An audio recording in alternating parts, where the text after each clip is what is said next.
You know the soundtrack that comes before every TEDx talk, the little drop in the ocean? That is what I took as a metaphor for today's talk of mine. I'm going to start today's story with a story of the rock that created many ripple effects in my life about 50 years ago. And the story starts with the story of Megna Jain, who was an entrepreneur and an incredible human being. I was fortunate enough to be her granddaughter. She had a business selling Rajasthani garments in Jaipur 50 years ago that flourished for around 4 decades. And what she did was not only set up a cottage industry in her home, but also supplied across the country. She not only supplied across the country, but she also traveled to different places. She went to exhibitions, and she sold the garments that she manufactured. In one such travel of hers, she was alone when she had to go back to the hotel room, and she got a call on the intercom. Now, at the other end of that call was a male voice threatening to break into her room. Unlike any normal person who would get scared or flee in such a situation, my grandmother said, "Why don't you dare come in? I have a gun with a silencer." The thing about her was that she neither had a gun nor she had a silencer. But that was the confidence with which she led her life and her business. And that confidence, even 50 years later, in 2014, passed on to me. Now, I'm going to take that pebble, that rock that fell into the water, and I'm going to use it like a representation across this presentation. And the representation is through a cupcake. The first was my grandmother. The second is me. Coincidentally, 7 years ago, like they mentioned in the introduction, I had a big order when I started my business when I was 18 years old. And that order was of 300 cupcakes. My best friend and I worked overnight to make these cupcakes and bring it to a prestigious event. And coincidentally, that event happened to be TEDx at PESU University. And I thought to myself, wouldn't it be cool if I was a speaker here one day?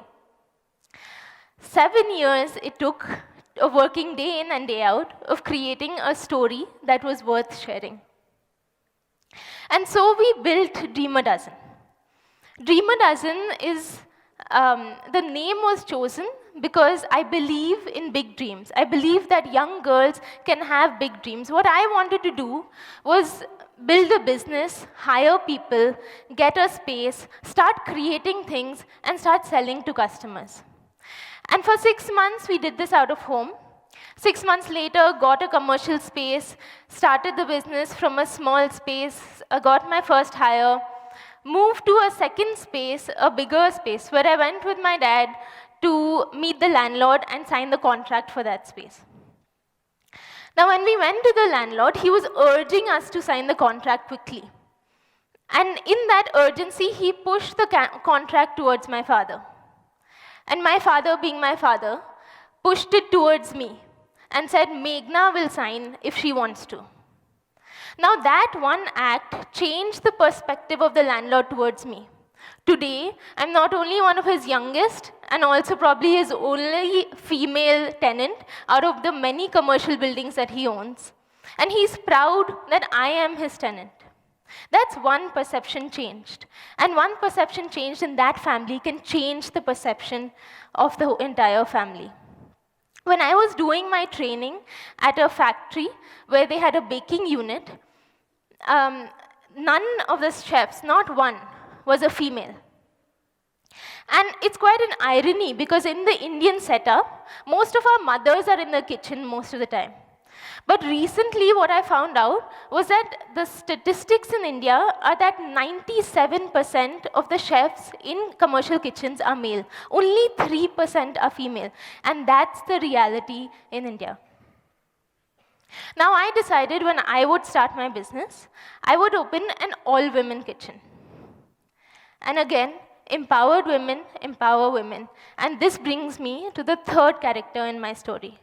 A couple of months ago, what happened was that Tanishq was doing a campaign, and in that campaign, they wanted to feature women, and I was chosen as one of the 4 women to be featured across the nation, across tier 3, tier 2, tier 1 cities, and all across newspapers.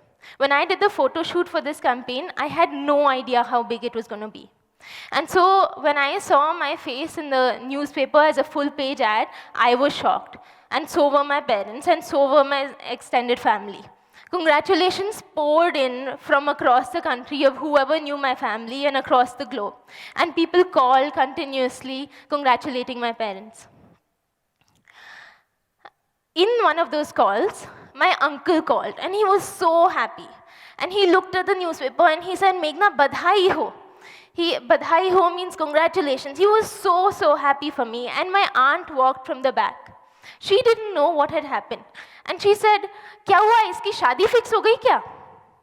Right? Which is a very typical reaction to any congratulations to a girl my age.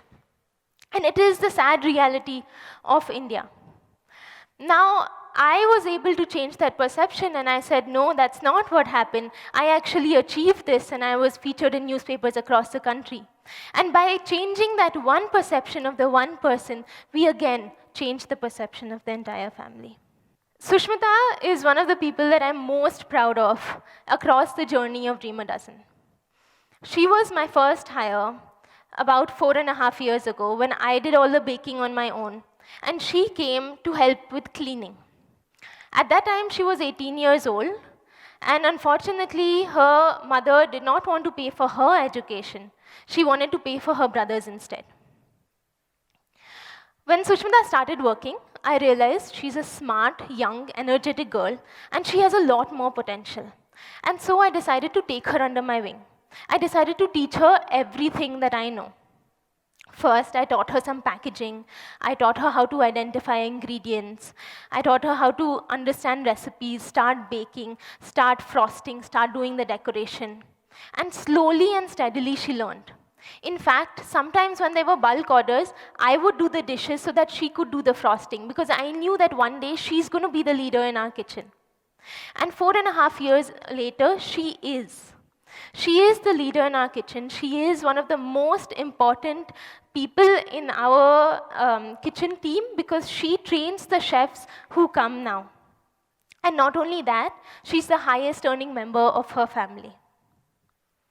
Now, before I came here, I asked Sushmita, what has been your most exciting time in the journey of 4.5 years that you've been with us?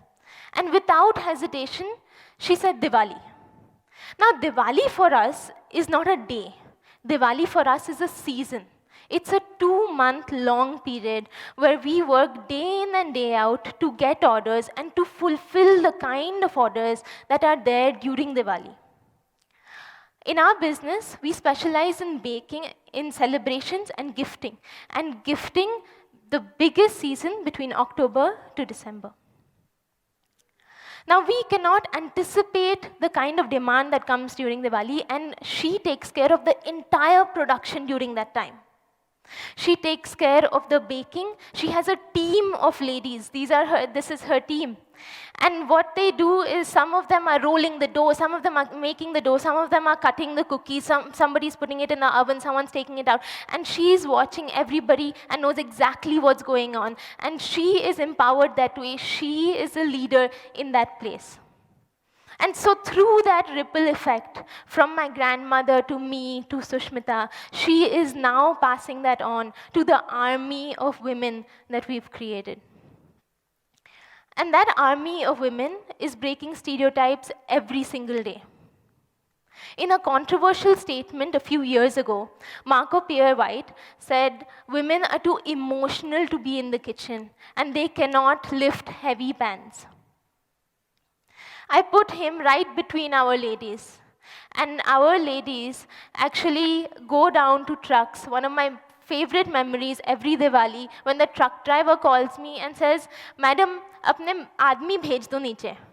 And I go down with our army of ladies and unload the truck, and the shock on his face is worth looking at. And that's one more perception changed. We created Dream a Dozen to fulfill the dreams of many, many women like me, like Sushmita, and like the army of women that we are empowering.